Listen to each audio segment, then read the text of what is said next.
Voilà le premier téléphone portable, par exemple. Ou le premier ordinateur avec le monsieur tout seul dans sa salle. Et puis, avec toujours plus de subtilité, de finesse, de découverte. Dans les transports, à des fins diverses et variées. La technologie dans tous les domaines. Communication, transport, relations sociales, santé, maladie, vie, mort, sexualité, loisirs, divertissement, information, actualité, connaissance, traitement des données, agriculture, agronomie, alimentation, travail, sécurité, exercice du pouvoir, armée, etc. Absolument tout est impacté. Et d'une manière toujours plus impressionnante, toujours plus fine, comme je le disais avant. En 1997, l'ordinateur Deep Blue bat Garry Kasparov, le champion du monde au jeu d'échecs. Pour la première fois, une machine bat un homme au jeu d'échecs. Et depuis lors, et récemment encore, les victoires successives de l'ordinateur sur l'homme au jeu de Go, c'est encore plus compliqué, je ne le connais pas. Déjà, je suis mauvais aux échecs, mais c'est encore plus compliqué, le jeu de Go. Maintenant, non seulement la machine gagne systématiquement sur l'humain dans ce jeu hyper complexe, mais en plus, il n'a plus besoin des modèles humains pour apprendre le jeu. Il apprend par lui-même. C'est l'intelligence artificielle dans toute sa splendeur, dans toute sa majesté aussi, dans tout son aspect enthousiasmant et impressionnant. On parle beaucoup d'intelligence artificielle, les législateurs en parlent parce que ça commence à être vraiment notre réalité. Avec ChatGPT l'an dernier, qui a fait sa percée et qui nous impressionne tous. On est là devant des choses qui nous impressionnent et nous dépassent et en même temps qui sont des outils formidables. Vous tapez Genèse 1 et 2, faites-moi une prédication en 3 points, ChatGPT vous l'a fait et c'est une super prédication. Ça nous pose la question de qu'est-ce que c'est. C'est ce que vous faites maintenant. Oui, c'est ce que je vais faire maintenant. Ça nous pose la question, qu'est-ce que c'est vraiment une prédication? Qu'est-ce que c'est vraiment une production d'un être humain? Ça nous pose la question de qu'est-ce que c'est exactement la place de la technologie dans la création humaine. C'est totalement fascinant et c'est totalement redoutable aussi. Parce que, comme je le disais, alors là on pourrait laisser cette dernière image. Ce qui est frappant, c'est que tout va de plus en plus vite. Et tout va de plus en plus vite et de moins en moins au rythme de l'homme et de plus en plus au rythme de la machine. Et la conséquence principale, c'est qu'on n'a plus réellement le temps de digérer les innovations successives. On n'est pas toujours en mesure de prendre le recul qui s'impose et de se poser les bonnes questions. Des questions du type quelles évaluations on fait dans des domaines d'application de la technologie et des innovations? Quelles sont les réflexions à mener sur le champ de l'éthique? C'est une question difficile et actuelle. Quels sont les effets sur la santé des personnes de la place grandissante de la technologie dans le monde quotidien, dans la vie quotidienne? Quel est l'impact sur la société, sur l'environnement, sur le rapport aux autres, sur le rapport à la réalité, sur le rapport au temps, sur le rapport à l'espace? C'est toutes des choses qui sont essentielles à se poser, mais tout va tellement vite qu'on a de moins en moins l'occasion et le loisir de s'arrêter pour réfléchir à ces questions-là. Fascinant et en même temps redoutable. Les conséquences, souvent, je suis frappé de voir comment les études d'impact ne se font plus avant la mise en œuvre, mais après, ou en cours de mise en œuvre, a posteriori. Je ne sais pas si vous avez vu, il y a alors maintenant 2-3 ans, ce docu-fiction de Netflix, Derrière nos écrans de fumée, qui parle des créateurs des réseaux sociaux, de comment fonctionnent les réseaux sociaux à l'aide d'algorithmes notamment et de l'intelligence artificielle. Intéressant que c'est les conceptants des réseaux sociaux, 100% d'entre eux régulent l'accès des réseaux sociaux à leurs propres enfants. Et puis 100% d'entre eux exigent que dans l'école que fréquentent leurs enfants, ils n'aient pas accès aux écrans, ni à Internet, ni aux réseaux sociaux. Cherchez l'erreur. C'est des évaluations a posteriori en disant « qu'est-ce que j'ai pas inventé ?» Ce genre de choses. Ça nous donne aussi des 3 grandes familles de réactions, je dirais. Schématiques, hein, mais quand même. La première réaction face à la beauté et à l'aspect fascinant de la technologie, c'est, je dirais, on fonce. on fonce, c'est génial. Il y a un optimisme sur les possibilités de la technologie. La technologie porte en elle tous nos rêves d'émancipation. Elle nous donne de repousser nos limites. Et il y a une forme aussi d'idéalisation avec cette famille de réactions. On fonce. C'est tout ce qui est technologiquement possible est forcément bon. Et c'est notamment la doctrine, c'est une croyance, c'est une approche, ça s'appelle le transhumanisme. Définition du Larousse, c'est un courant de pensée qui vise l'amélioration des capacités intellectuelles, physiques et psychiques de l'être humain grâce à l'usage des procédés scientifiques et techniques, par la manipulation génétique, nanotechnologie, intelligence artificielle. C'est vraiment alors c'est un exemple, mais c'est vraiment le on fonce poussé à l'extrême. C'est forcément bien, puisque c'est un progrès technologique. Pas sûr. Et en face, on a une autre famille de réactions. C'est pas on fonce, c'est plutôt on résiste. Face aux innovations technologiques et à l'accélération dans tous les domaines, il y a une prise de conscience des excès, et notamment des surexploitations des hommes, mais aussi des ressources naturelles, qui font peur. Et souvent, dans ce courant de réaction, la technologie est perçue aussi comme une fuite en avant dangereuse et égoïste d'un monde occidental nanti. La technologie, c'est juste bon pour une certaine partie de l'humanité. Et dans cette famille de résistance par rapport à la fuite en avant technologique, il y a dans cette famille de réaction un désir profond de renouveler notre rapport à la nature. De volonté de ne pas couper complètement avec la nature. Par l'écologie, par la notion de décroissance aussi. L'exemple de décroissance, c'est on va arrêter d'être dans la fuite en avant, on va résister. Je vais garder mon téléphone portable tic-tic-tic. Vous savez ce que c'est tic-tic-tic? Certains peut-être l'ont jamais connu. C'est le téléphone où tu dois appuyer 3 fois pour avoir une lettre, tu sais. Tic-tic-tic. C'est vrai. Et certains disent, moi je garde ça, je résiste à la fuite en avant.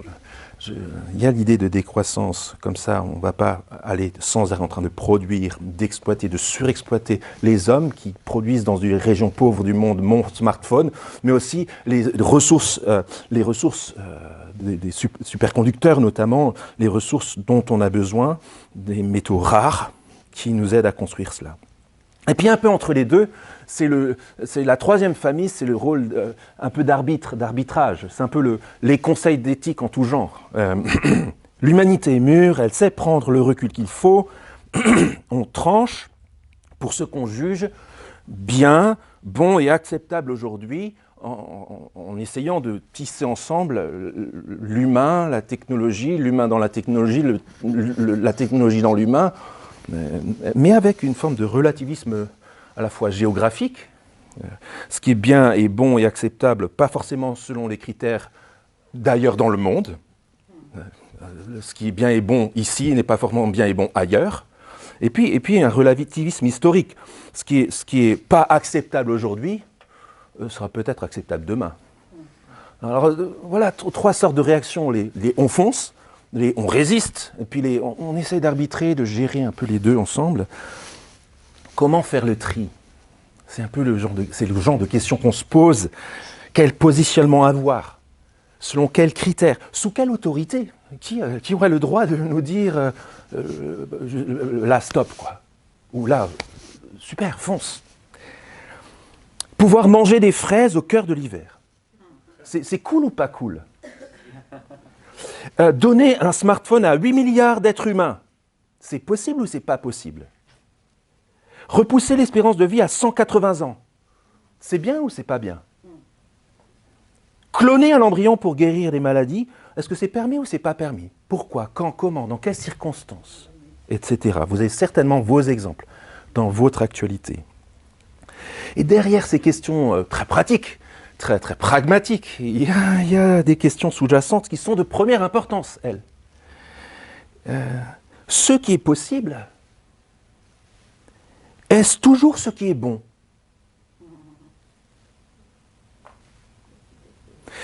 Qu'est-ce qui est bon pour l'homme exactement? Et à partir de quels critères? Dans quel but et selon quels principes l'homme doit-il utiliser son potentiel extraordinaire d'innovation? Et puis, qu'est-ce que l'homme? À quoi est-il appelé? Quelle est son identité au milieu de tout ça? Est-ce qu'il perd son identité dans ce qu'il crée ou est-ce qu'il s'accomplit dans ce qu'il crée et dans ce qu'il produit? Nous voulons prendre le temps de réfléchir à tout cela. Et c'est le sens de notre série thématique de cette année. L'homme augmenté, rester humain dans un monde technologique. Alors on entend déjà des voix, peut-être des voix intérieures qu'on pourrait avoir ce matin en se disant « la Bible ?» La technologie, la Bible, c'est deux choses complètement différentes.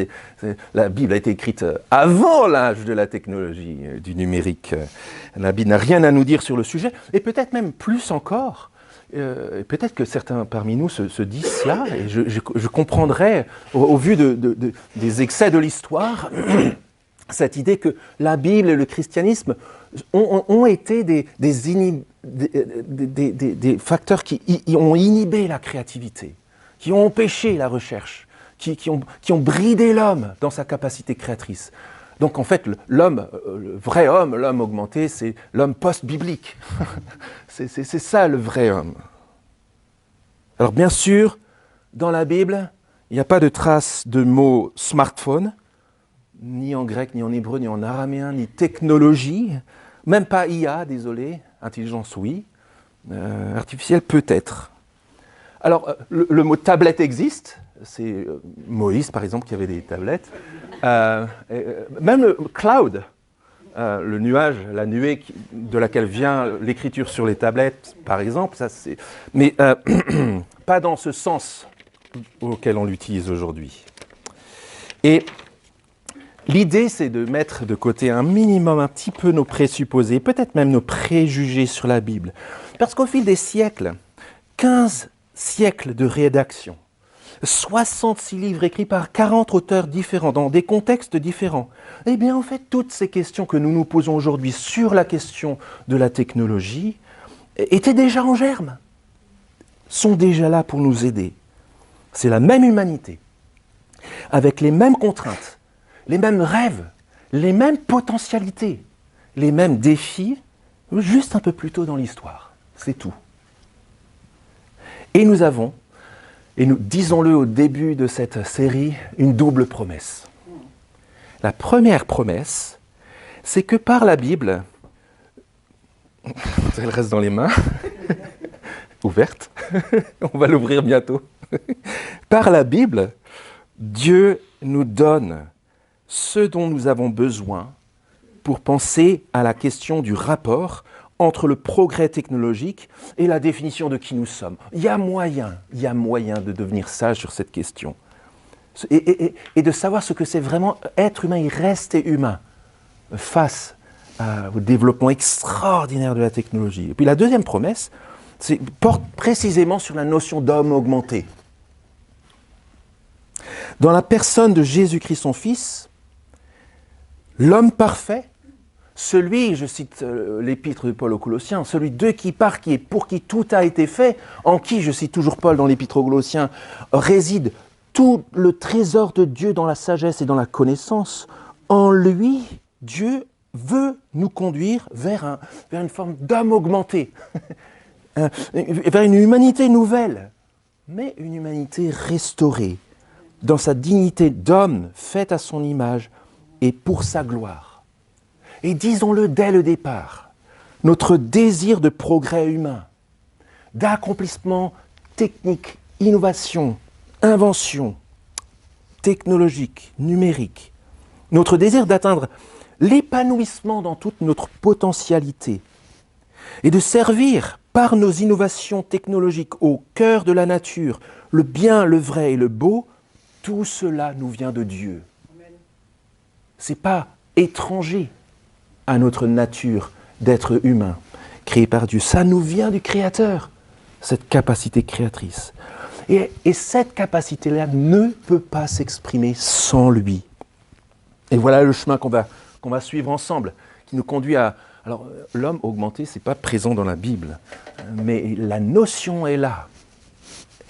Voilà le chemin que Dieu nous invite dans le déroulement de la Bible à suivre. L'homme est créé. Et l'homme, malgré le rejet le grand bras d'honneur contre Dieu est un homme qui a été préservé, non seulement préservé, mais aussi recherché, et puis délivré, et puis transformé pour être glorifié. C'est ce qu'on va voir ensemble. Et cet homme glorifié, ça c'est un terme très biblique, à qui Dieu donne la gloire, fait entrer dans sa gloire, dans sa grandeur, dans sa beauté, dans sa majesté, est un homme bien mieux, en tout point, que le plus abouti, le plus beau, le plus sage, le plus capable homme augmenté que nous pourrions créer sans lui. Voilà la promesse. Et alors on va commencer par le commencement. Et je remercie Chantal et Saraline de venir me rejoindre pour la lecture de ces 2 premiers chapitres. C'est une lecture un peu longue, mais qui nous permet d'avoir une vision globale. On ne va pas relever tous les détails de ce texte, mais ça nous permet de camper le décor. Et donc je dirai quelques mots sur ce texte. Merci de me rejoindre. On va prier ensemble. Vous pouvez ouvrir votre Bible et la garder ouverte à la page 1, facile, des Bibles d'Église, dans Genèse 1 et 2. Et là, il est nécessaire pour nous de demander à Dieu qu'il nous éclaire par son Saint-Esprit. Prions ensemble.